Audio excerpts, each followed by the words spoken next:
Welcome back to Shoaib Stories, where we bring you the most powerful and emotional journeys of real-life heroes, people who faced impossible struggles but turned pain into purpose and changed the world. Today's story is about a man who spent 27 years behind bars, yet walked out smiling. A man who went from a tiny village boy to becoming the president of South Africa. A man whose heart was full of forgiveness, not hate, even after decades of suffering. This is the unbelievable true story of Nelson Mandela, the prisoner who became president. It was 1918. In a small village called Mvezo, surrounded by green hills and dusty paths, a baby boy was born. His name was Rolihlahla Mandela, a Xhosa word meaning pulling the branch of a tree, or as elders would say, the troublemaker. His father was a local chief, but when Mandela was only 9 years old, his father passed away. The young boy was sent to live in the house of a Tembu royal regent, where he was treated with kindness, but taught the harsh realities of leadership. At school, a teacher gave him a new name, Nelson. It was a colonial tradition, stripping African children of their native names. But little did anyone know, that name would one day be remembered by the entire world. From a young age, Nelson saw how unfair his society was, how black South Africans were treated as inferior in their own land. It planted a question deep in his heart. Why are some people born free and others born in chains? As Mandela grew, he studied law in Johannesburg, one of the very few black students allowed. There he saw firsthand the brutal system of apartheid, a government policy that divided people by race. White people had power, black people had nothing, no vote, no land, no rights. Mandela joined the African National Congress, ANC, a movement that dreamed of a free and equal South Africa. He became a young lawyer who defended those who had no voice. He marched in protests, he organized boycotts, he spoke in rallies, and every word carried the power of hope. But hope had a price. The police arrested him again and again. They spied on him, banned him from gatherings, silenced his speeches. Still, he refused to stop. In 1960, everything changed. The Sharpeville massacre. Police opened fire on peaceful protesters, killing 69 innocent people. That day, Mandela realized that words alone might not bring freedom. He co-founded Umkhonto we Sizwe, the Spear of the Nation, an armed resistance movement, but the government called it terrorism. In 1962, Mandela was captured and put on trial. The charge, sabotage. The punishment, death or life imprisonment. Standing in the courtroom, knowing he might never see the outside world again, Mandela spoke words that would echo through history.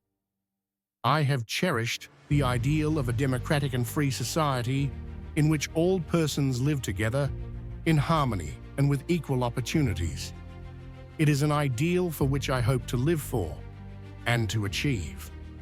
But if need be, it is an ideal for which I am prepared to die. The judge sentenced him to life imprisonment. He was sent to Robben Island, a place of stone, salt, and silence.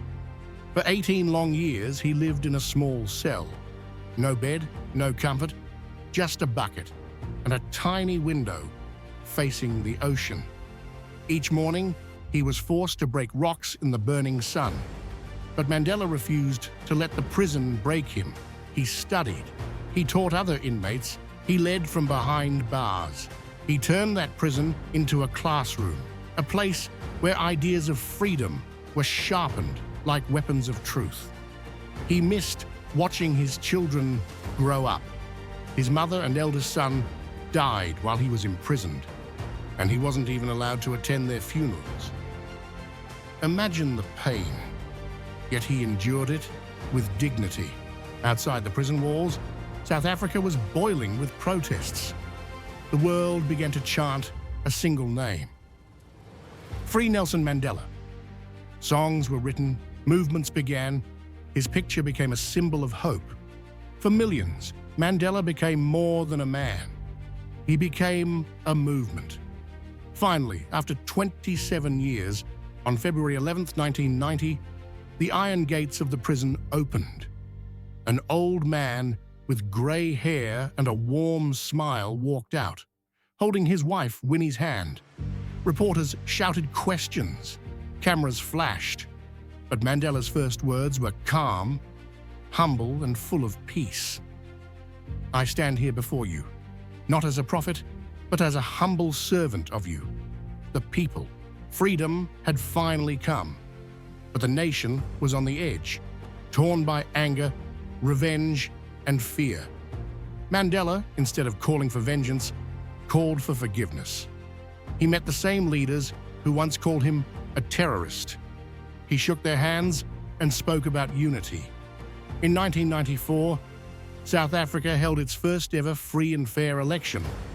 Tens of millions of people, black, white, Indian, colored, all lined up together to vote.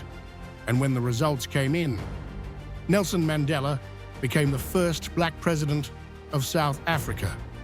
The man who had spent 27 years in a cell now walked into the presidential palace. At his inauguration, he said, "Never, never and never again shall it be that this beautiful land will experience the oppression of one by another." People cried. Soldiers saluted. The world celebrated. As president, Mandela focused not on revenge, but reconciliation. He created the Truth and Reconciliation Commission, allowing victims and even perpetrators of apartheid to tell their stories, to heal a nation torn by hate. He brought sports, music, and education to unite his people. He wore the South African rugby jersey, a symbol once hated by black citizens, to show unity. His message was simple, but powerful. Courage is not the absence of fear, but the triumph over it. Mandela served only one term, stepping down in 1999. He could have ruled longer, but he chose democracy over power. He said, "Lead from the back and let others believe they are in front." He spent the rest of his life fighting for peace, children's rights, and human dignity, until his passing on December 5th, 2013, at the age of 95. Even in death, Mandela continues to live, not as a politician, but as a symbol of what humanity can become when we choose forgiveness over hate and hope over despair. And that, my friends, was the story of Nelson Mandela, the prisoner who became president. A man who proved that no prison can hold the spirit of freedom, that no darkness is deep enough to hide the light of justice, and that forgiveness is the most powerful weapon a human can hold. If this story touched your heart, don't forget to like, share, and subscribe to Shoaib Stories, because every week we bring you more real-life stories of struggle, strength, and success. Thank you for watching. Until next time, this is Shoaib, signing off with one reminder. When life puts you in chains, remember, even a prisoner can become a president.